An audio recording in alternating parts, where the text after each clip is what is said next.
Oh, we might be recording. We're recording already. Oops. Okay. All right. Well, we can cut this part off. As always, right? Again, right? Yep. Hi, my name is Tom Blake. I am the listing. No, that's not me. So 2, 3, 4. Hi, my name is Tom Blake. I am a certified residential specialist with REMAX Liberty, and I am here with. I'm Brieanna Kelley. I'm the branch manager at AnnieMac Home Mortgage here in Leominster, Massachusetts. And Bree and I have been getting together on a monthly basis. We're trying to do it a little bit more frequently, but usually on a monthly basis to review the real estate and financial markets in the Worcester and Middlesex counties. And we're going to be reviewing the Worcester County market today. Yes. And so where I am a real estate agent and Bree is a loan officer, I will be speaking toward, markets are driven by supply and demand. So I'll talk about the supply side of it. She'll talk about the demand side of it. That's right. And so, ladies first. So, what are you seeing this year as? This month. Well, I guess the year kind of. Yeah, the year. Yeah, we're going to talk about the year too, the year to date. But go ahead. So right now, I've been extremely busy. I feel like we've been seeing quite a few pre-approvals. A lot of people that have been kind of sitting on the sidelines, waiting to see what's going on. But we're definitely seeing a lot of properties going to contract. Okay. Still seeing timelines are abbreviated when they come in with offers because they're trying to have the deal accepted. Which there's home inspection. It takes time to be able to negotiate that. Okay. So we're still seeing, we're seeing offers being accepted. We're not seeing them go back on the market a ton, which has been Really? So you're not seeing a lot of contract fallout? Not a ton. I'm still seeing some issues. We talked about this earlier. I'm having an issue where borrowers are now waiting to the last minute instead of putting their application in, really absorbing the information, talking about payments and affordability, what's comfortable for them. And then they run out. They haven't done this yet. They run out, they put an offer on a property, they have buyer's remorse, and they're like, no, I don't want to buy this anymore. So that's when you're starting to see some of the information happening with the market. Like when you're seeing properties maybe being relisted sometimes. Buyer's financing fell through, that type of stuff. But for the most part, I feel like I've been dealing with a lot of educated buyers with their budget, with their conversations. They've been really kind of making sure they understand where their affordability lays, which is extremely important. And I talk about that on pretty much every video because we need to make sure that they're making the payment. And I always make that joke. I'm like, last I checked, no one else is making a mortgage payment for it. That'd be sweet, but that would be great. Yeah. So yeah, but that's what I'm seeing. I'm still seeing a lot of properties going under contract. Okay. Yeah, we've been busy. All right, so you're seeing a lot of pending sales going to a closing table.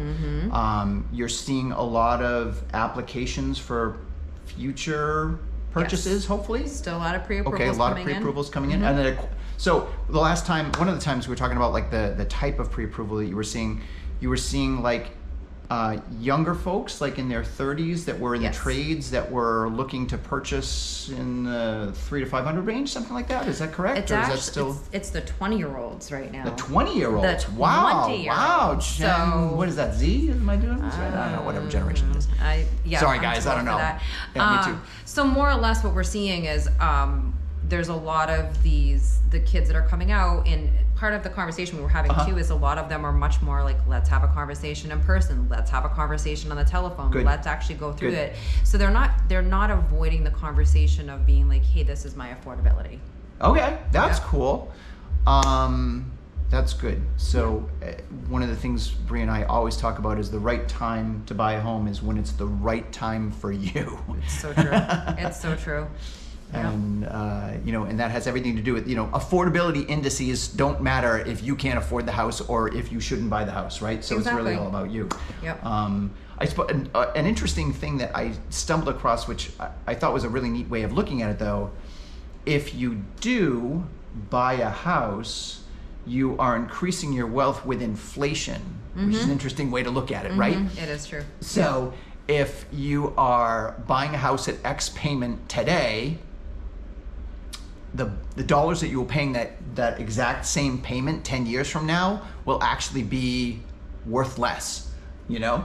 So it's actually, your mortgage payment becomes cheaper. It's still the same number, but the dollar amount. In relation to what your earnings are. Am I explaining that well? Yeah, so basically what's happening is you're locking in your asset, so to speak, at a lower rate in the sense of, and then you seeing inflation. It's when you talk about the same conversation similar to this though, like when you're like, say that your parents or grandparents purchased a house, what they were paying was all relative, and what in the amount of now that that asset that they have is all of that equity in that property. So we're seeing a lot of that. Yes. You're seeing a lot of that, which would not be your rent. Your rent will continue to increase as the inflation increases. Yeah, that also means that you're increasing your landlord's equity position. Not yours. But again, you don't want to buy before you can truly feel comfortable buying it.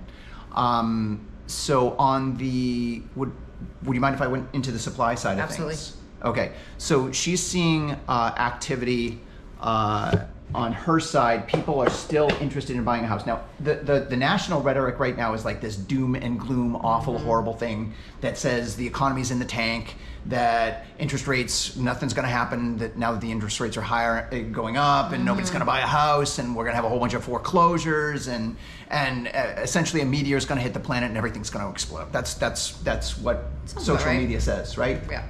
Well, that's actually not what the statistics say here in the Northeast. That's right.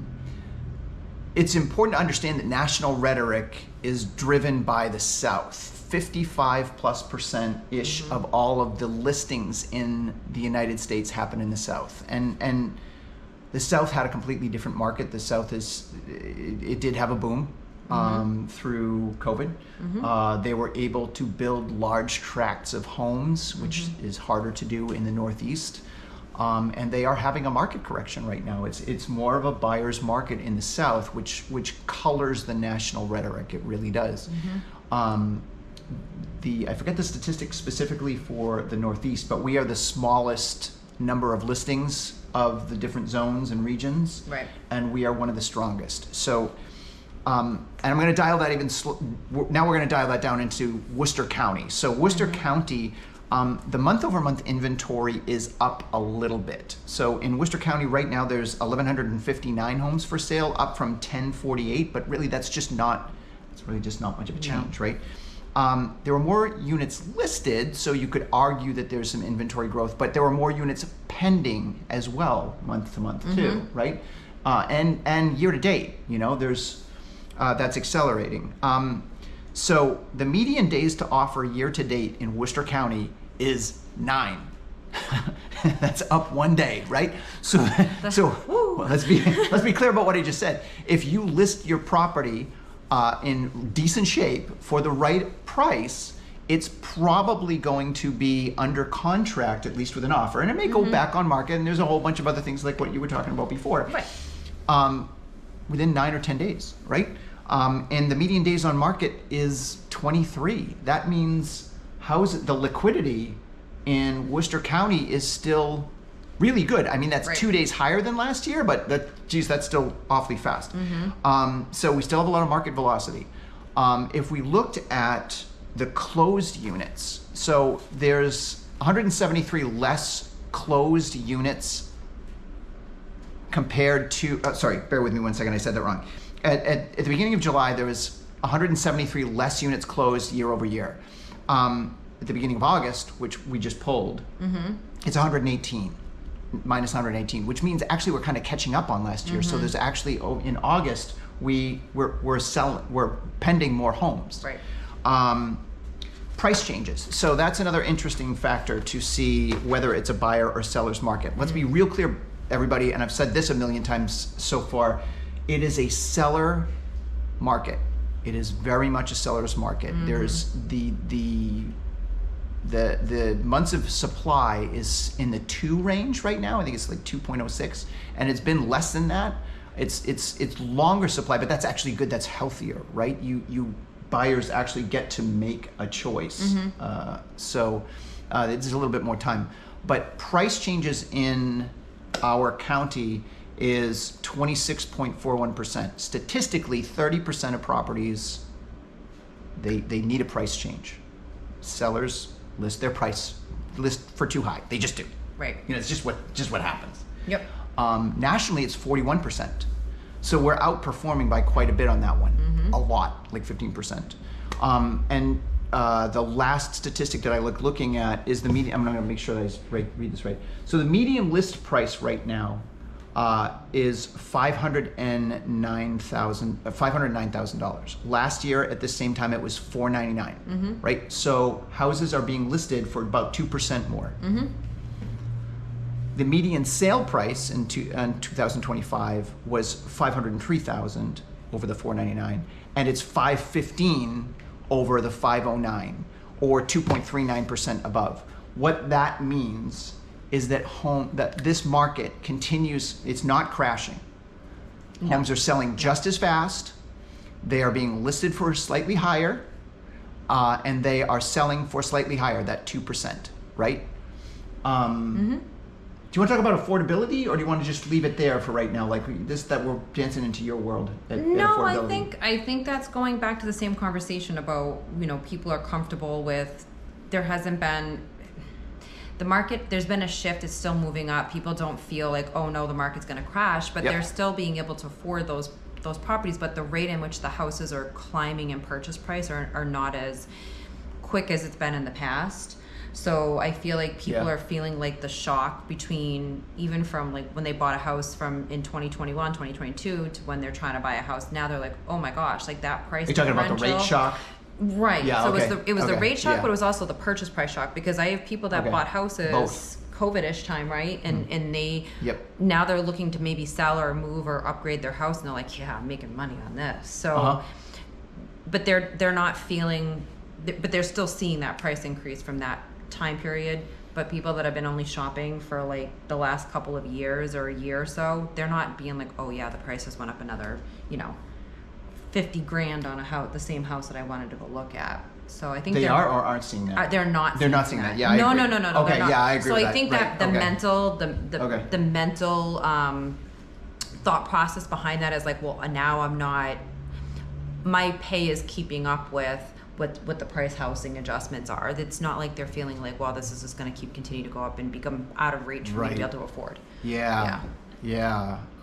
So like in that 2020 to 2023 period, when prices of homes went like up, it felt like 30% like overnight. It was crazy. And obviously everybody's wages didn't go up 30% overnight. That didn't happen, right?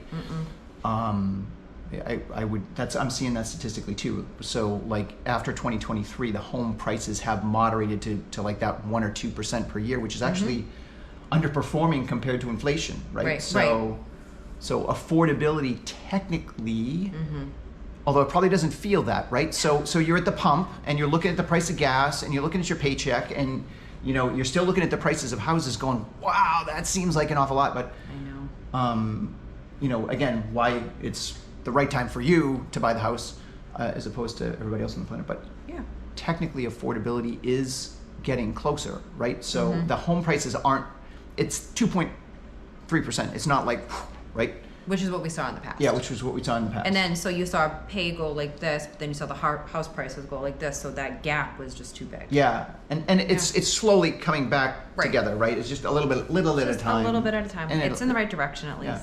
People are still, so the rate thing is not holding people back. I mean, you want to talk about the rate environment? I think that's probably important to talk about, right? Yeah, I mean, so the Fed met recently, and there was conversations about whether or not in the past they were like, oh, we're going to have more Fed cuts. That was kind of the original thought at the beginning of the year. Yeah, everybody thought there was going to be 3 rate cuts in 2026 and really jumpstart the market, which clearly didn't happen. And then stuff happened. It involves oil and Iran and blowing stuff up. Yep. That's that. But once you start messing with oil and the supply, like you just said at the gas pump, you see things start to change. That changes all the prices, right? It did. Delivery prices change everything. So everything. It affects so many different things. So I really feel like, okay, and then the rates spiked. They were up pretty much 7%. Pretty much for some people, like under 7. Yeah. So when we were thinking the rates were going to end up in the high 5s, and now they're in the high 6s, I think people's mindset were like, oh great, now what? Yeah. But I think we've also been hearing the same news cycle over and over and over again, and people are like, forget it. Listen, if I can afford the house now, I'm going to buy the house now. Yep. they're not looking for a crash. They're, they feel like the stability of the prices are still there. That's good. And I think they're like, well, you know what? Worst case, I can refinance. Again, I never tell people that's how you Yeah, get don't around do that. it. Oh, sorry. No. I'm jumping. You're right. Don't bank on refinancing. That is a horrible way to budget yourself. Yeah. Obviously, if you get the benefit of it, fantastic. But you need to be able to afford the payment in the snapshot in time now.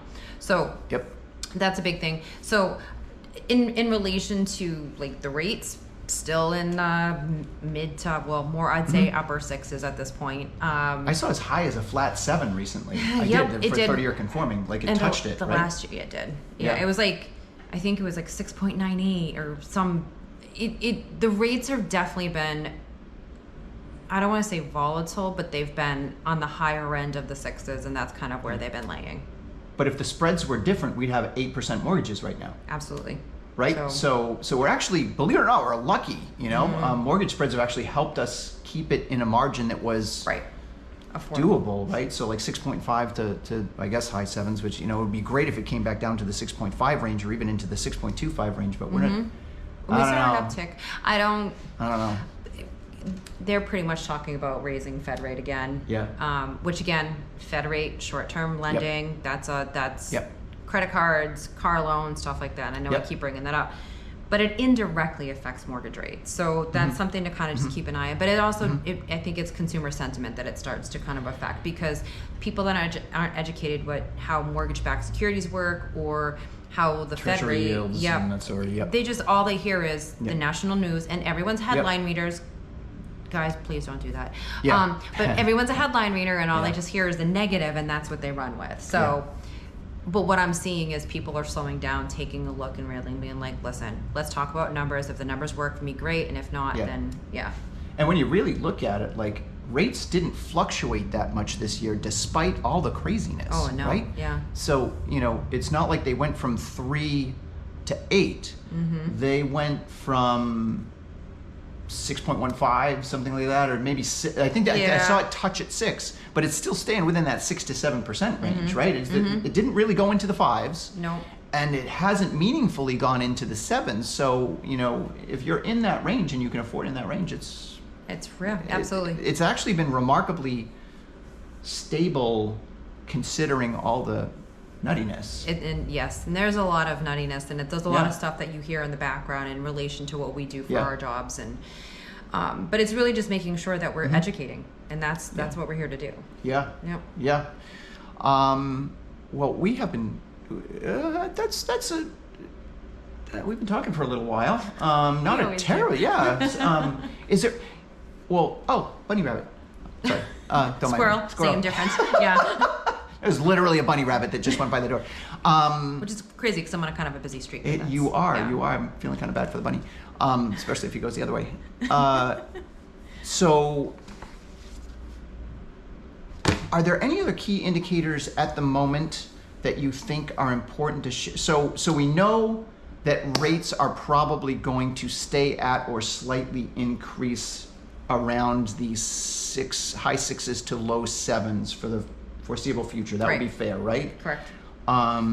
Housing, the inventory might rise a little bit seasonally. It typically does that as we go towards the winter. That's going to happen, and housing will slow down. But we're still seeing an increase in housing prices. And actually, last year, December was the busiest year of the month, busiest month of the year, if I say that correctly. Yeah. So we don't know what's actually going to happen there. The seasonality is kind of changed. So the housing market remains strong. People are buying despite the rate, and the headlines are still rough. I know, but and I kind of feel like that's what's happening with this. When I was talking about the next generation coming in and buying houses right now, they're not really being headline readers. A lot of them are staying away from social media, and a lot of them are trying to make their own decisions based upon their own education. They're trying to educate themselves as best they can, and I think that's fantastic. And then again, that's not to say that the people that are doing their research online and stuff like that, but you just need to make sure you're digging in a little bit, but also looking at your individual situation, just because what works for you doesn't work for somebody else. That's just the nature of pretty much anything in life. Yep. But knowledge is power. The more you know about the housing market, the more you know about the financial markets, you can make a better decision for you, so that we want to help you make a good financial decision and build generational wealth. That's what we want to help you do. We're in a feeling business, but facts don't have feelings. So like, yeah. They do not have feelings, but there is an awful lot of emotions. Lots of feelings. A lot of feelings. Oh, good grief. Yeah. That's another story. All right. Well, should we leave it there? Yes. Okay. Well, I am sitting here with Brieanna Kelley with AnnieMac Mortgage in Leominster, Massachusetts. And my name is Tom Blake. I am a certified residential specialist with REMAX Liberty, and we will see you next month. Bye-bye. Bye.